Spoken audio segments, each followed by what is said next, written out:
আজকে সুযোগ আমরা দিচ্ছি। আমরা সনাতনী হিন্দুরা কেন উগ্র হতে পারছি না? তো আমার মা সে নিজের বাড়িতে আসে কয়েকদিনের জন্য, সেই মাকেও আমরা রক্ষা করতে পারছি না। আমি তো মনে করি এটা আমার হিন্দু রাষ্ট্র, আমার কট্টর সনাতনী হিন্দুরা আছে। আজকে আমরা রাস্তায় আছি বলি না, এখন এটা বাংলাদেশ হয়ে যায়নি। দিদি আপনাকে মাধ্যমে স্বাগত। নমস্কার দিদি, আমরা দেখলাম বিরোধী দলের একটি পোস্ট করেছেন, যেখানে আমরা দেখতে পাচ্ছি কাকদ্বীপ বিধানসভার সূর্যনগর গ্রাম পঞ্চায়েত এলাকার একটি গ্রামের পুজো মণ্ডপ থেকে মা কালীর প্রতিমা, তার মাথা কেটে নিয়ে চলে গেছে জেহাদিরা। কি বলবেন? দেখো, বলার কিছু নেই। আজকে সুযোগ আমরা দিচ্ছি। আমরা সনাতনী হিন্দুরা কেন উগ্র হতে পারছি না?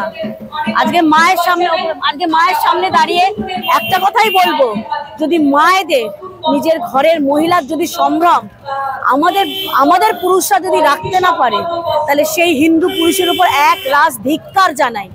আজকে এই পুলিশ প্রশাসন, এই সরকার, এই নারী মুখ্যমন্ত্রী সব ব্যর্থ।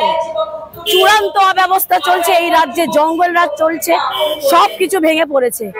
আমরা এদের থেকে কিছু আশা করি না, কিন্তু নিজের বাড়ির লোকের থেকে তো আশা করব। তো আমার মা সে নিজের বাড়িতে আসে কয়েকদিনের জন্য, সেই মাকেও আমরা রক্ষা করতে পারছি না, নাহি নিজের ঘরের সম্ভ্রম রক্ষা করতে পারছি। তাহলে আজকে বাঙালি পুরুষরা কোথায়? আপনাদের লজ্জা করছে না? আপনারা আর্তনাদ করছেন, আপনারা কান্নাকাটি করছেন, রাস্তায় বসে যাচ্ছেন, আপনার চোখের সামনে আপনার মায়ের মুন্ডুরা জেহাদিরা নিয়ে চলে গেল, আপনারা আর্তনাদ করছেন। কোথায় সেই জেহাদির মুন্ডু? সেই জেহাদির মুন্ডু এখনো কেন মায়ের সামনে বলি হিসাবে রাখা হয়নি? যতদিন এই জিনিসটা করা হবে না, ততদিন হিন্দুর কিচ্ছু হবে না। হিন্দুকে আর ওই নেকা নেকি মামুনি হয়ে থাকলে চলবে না। হিন্দু যদি এখনো বুঝতে না পারে যে এই বেগম খালা পশ্চিমবঙ্গের মুখ্যমন্ত্রী কি এজেন্ডা নিয়ে চলছে, বাংলাদেশ বানানোর এজেন্ডা নিয়ে চলছে, এই রোহিঙ্গা আর এই বাংলাদেশি গুলোকে ঢুকিয়ে এই জিনিসগুলোই করানোর চেষ্টা চলছে। তুমি আগে বলো তো, ওইখানকার গ্রাম পঞ্চায়েত প্রধানটা কে? তার নাম কি? আমি হলফ করে বলতে পারি সে কখনো হিন্দু হতে পারে না। আমি জানি না, না জেনেই কিন্তু আমি বললাম। তোমরা যদি জেনে থাকো, তার পাশাপাশি আমার ইন্টারভিউর পাশাপাশি সেই নামটা চালাবে, আমি সেই নামটা জানতে চাই। সেখানকার গ্রামের লোকেরা, আরে আমরা তো শহরের লোকেরা গ্রামের লোকেদেরকে অনেক বেশি বলি আর অনেক বেশি শক্তিশালী মনে করি। আমাদের মতো তারা নেকানেকি মামুনি না। তারা জীবন যুদ্ধটা, লড়াইটা ছোটবেলা থেকে জন্ম থেকে করে আসছে। আমাদের অনেক বল ভরসা গ্রামের জেলার লোকেদের ওপর। আজকে সেখানে তাদেরকে দেখে আমরা অনুপ্রাণিত হই, আমরা শক্তি পাই। তাদের থেকে এটা এক্সপেক্টেড না। অতএব আমার দাদা ভাই, আমার গ্রামের মা বোনেদের আমার মাতৃশক্তিকে আহ্বান জানাচ্ছি, যে জেহাদি এই ঘটনাটা ঘটিয়েছে সে যেন বেঁচে না থাকে। তাকে ধরো, মায়ের সামনে নিয়ে এসে বলি দাও। যতক্ষণ না আমরা এটা করব, ততদিন আমাদের সাথে ওই ইতিহাসের পুনরাবৃত্তি হয়েই যাবে, হিন্দু নিধনযোগ্য হয়েই চলবে। হিন্দুদের এবার উগ্র হতে হবে, উগ্র হিন্দুত্ববাদে নিজেদেরকে ব্রত হতে হবে। না হলে আমরা হিন্দুরা শেষের দিকে শেষ হতে চলেছি, একদিন চিরতরে শেষ হয়ে যাব। আজ মায়ের সামনে দাঁড়িয়ে তোমাদের মাধ্যমে গোটা পশ্চিমবঙ্গের নারী শক্তিকে, মাতৃশক্তিকে হাত জোর করে অনুরোধ, যে জেহাদি, যে বা যারা মিলে এই কর্মকাণ্ডটা করেছে, তাদেরকে ধরে মায়ের সামনে বলি দাও। দিদি, একটা কথা আমরা শেষে দেখতে পেলাম, ওই যে পুলিশ মা কালীর মূর্তিকে প্রিজন ভ্যানে তুলে নিয়ে গেল। দেখো, পুলিশ মমি বা জোকার, এদেরকে নিয়ে যত কম কথা বলা যায় ততই ভালো, ততই শ্রেয়। মা কালীর মূর্তিকে প্রিজন ভ্যানে তুলে নিয়ে যাবে। কোনোদিন দেখেছো তাজিয়া প্রিজন ভ্যানে তুলতে? দেখেছো? দেখোনি তো।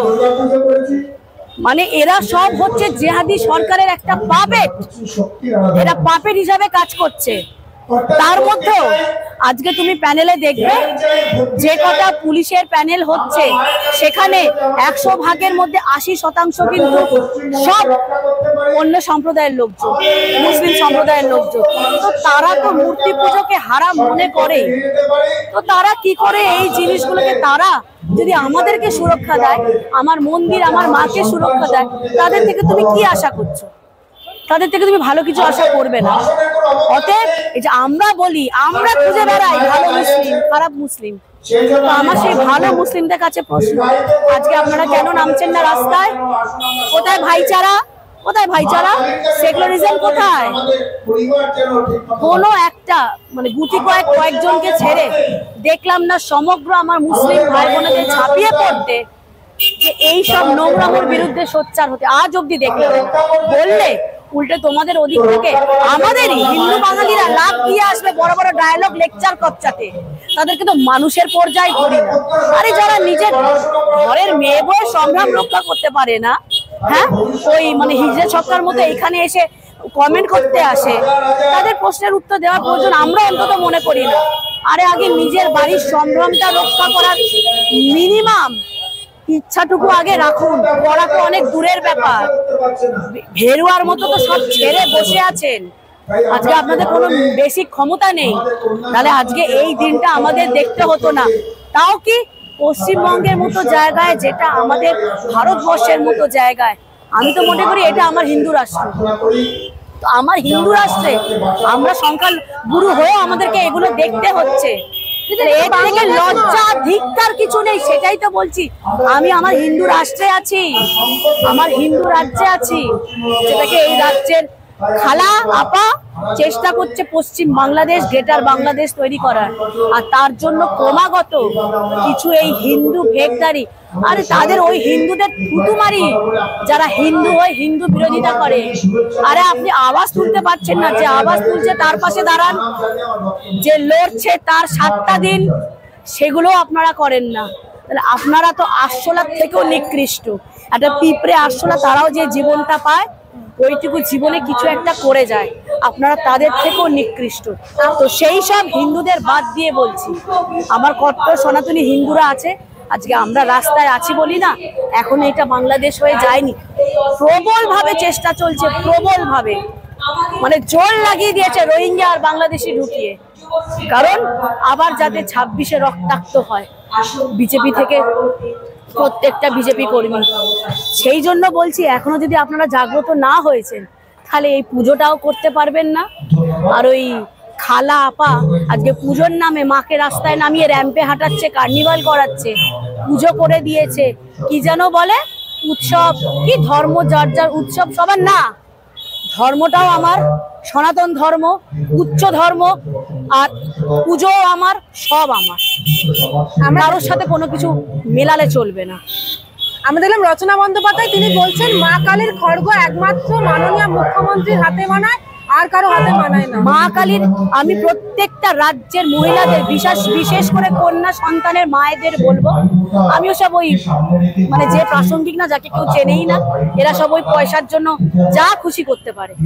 পয়সার জন্য এরা মানে নিষিদ্ধ পল্লীর আমার মা বোনেরা আমার কাছে অনেক পবিত্র, এরা তাদের থেকেও নিকৃষ্ট। এদের প্রশ্নের উত্তর দেওয়ার আমার দরকার নেই, কিন্তু তোমাদের মাধ্যমে আমার রাজ্যের প্রত্যেকটা মায়েদের, যারা কন্যা সন্তানের মা বিশেষ করে, তাদেরকে বলবো খড়গ হস্তা হন। আপনার মেয়ের দায়িত্ব আপনার, কাউকে নিতে হবে না, কাউকে নিতে হবে না। আমি কষ্ট করে জন্ম দিয়েছি তো আমার সন্তানকে, তার ভালো মন্দ যেমন আমি বুঝি, তো আমার সেই ফুলের মতো নিষ্পাপ সন্তানের উপর একটা চোখ উঠবে, একটা আঙুল উঠবে, হাত উঠবে, ওই হাত ভেঙে কেটে পেছনে ঢুকিয়ে দেবো, সেই চোখ গেলে মাটিতে পুঁতে দেবো। Goa's transformation is more than just development.